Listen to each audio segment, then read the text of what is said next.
Let's now bring you update on the Israel-Hamas conflict. Hamas says the 4-day pause in fighting between the group and Israel will begin at 10 a.m. local time on Thursday. Now, Israel has not yet commented on when the pause will begin, but Foreign Minister Eli Cohen says he expected the first hostages to be received on Thursday. Now, under this agreement, 50 Israeli hostages taken by Hamas will be released and 150 Palestinian women and teenagers held in Israeli jails freed. Families of those held in Gaza have said every captive needs to come home and that each hour is critical. Up to another 150 Palestinians could be released, as well as another 50 hostages from Gaza after the initial 4-day pause. Well, to further discuss this, I'm now joined by foreign policy analyst Bolu Michael-Biyi, who joins me on the news. Thank you so much, Bolu, for joining me on the news. My pleasure. Speaking of the Israel-Hamas war, what is the expected impact of the 4-day pause in war between Hamas and Israel? Do you think that this will be adhered to?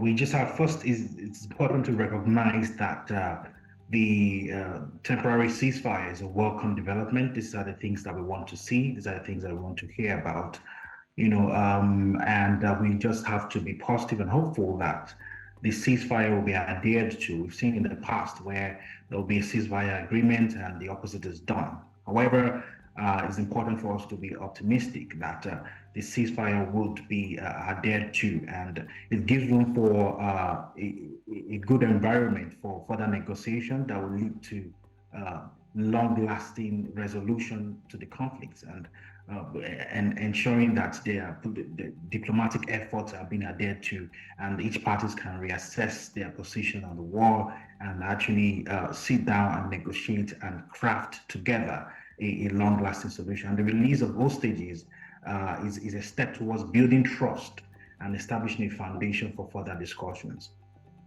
Now, talking about adherence and expectations, what can you say about the anticipated release of hostages on both sides that is expected on Thursday, bearing in mind that something similar happened in Africa where 2 countries were at war and a ceasefire was declared, but the countries or the people that were, at war refused to adhere to the ceasefire and still continued. Thereby, it kind of torpedoed the entire plan. So what is the guarantee, like we said earlier, that these people will be released and both sides will, hold up their end of the bargain? Even though Israel has confirmed the timing of the pause, the body language of the minister, Eli Cohen, suggests that the first set of hostages will be released, within the time frame, on Thursday specifically, and the situation is being closely monitored, and we don't know what tomorrow, what the day is going to look like, but we have to just be hopeful and believe strongly that they are going to adhere to the ceasefire, because there are other components of the agreement as well, apart from the ceasefire, which include to allow humanitarian aid and also, of course, the release of hostages. I believe Israel wants their hostages to be released, and I believe Hamas as well wants theirs too. So I think it's a pretty fair deal that both parties would love to explore and take. So I personally am optimistic that they will stick to their side of the bargain.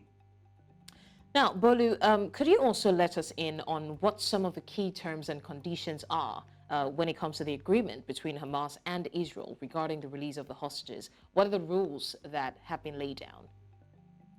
The key feature is that there's going to be a ceasefire, which means that there's going to be a temporary, suspension of hostilities, and also part of the agreement is that 50 Israeli hostages will be released in exchange for 150 Palestinian women and teenagers held in Israeli jails, and also it involves humanitarian aid being allowed on both hands. So those are the key terms and conditions for the release of the hostages. Yeah. And how would you say the families of those people that are held captive in Gaza are reacting to the situation, especially regarding the release of captives? Would you say that they're hopeful and anticipating? Oh, well, that part shows the humanitarian side of the war, and both families, I'm trying to put myself in the position of the families as well. Both sides would definitely have mixed reactions in terms of having anxiety and hope as well. And the emphasis is not just about releasing the hostages, but ensuring that they get home. And it's very important that both parties take responsibility for this, that the hostages are not just released, but actually getting home, and also provided post-release support, because some of them will definitely be suffering from post-traumatic stress disorder, as well as some will probably maybe have Stockholm syndrome. So these are the psychological issues that need to be dealt with, you know, um, yeah, following the release of these hostages. All right, foreign policy analyst Bolu Michael-Biyi, thank you so much for joining us in the news. My pleasure. Thank you very much. It's a pleasure as well.